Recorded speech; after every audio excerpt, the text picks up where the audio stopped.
तात्या यांच्या बरोबरची असणारी चर्चा ही झालेली आहे.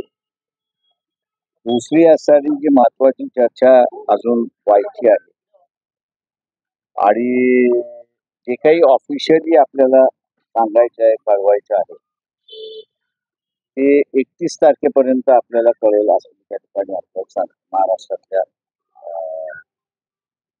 नव्या राजकारणाची सुरुवात कशी होईल आणि ते कोण कोण करणार आहे त्या सगळ्या याच्या संदर्भातलं असणारं जे आहे ते अधिकृत रीत्याने 31 तारखेपर्यंत किंवा 1 तारखेपर्यंत आपल्या सगळ्यांपुढे मांडल्या जाईल.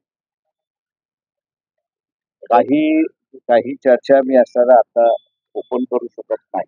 याचं कारण असं आहे की ज्याला आपल्याला म्हणता येईल की घटना अजून घडतात.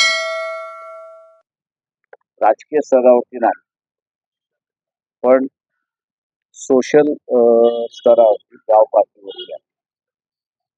त्याचा एक शेप माझ्या अंदर यायला असं म्हटलं की अजून एक 2-3 दिवसाची वेळ असेल त्या ठिकाणी मागतोय.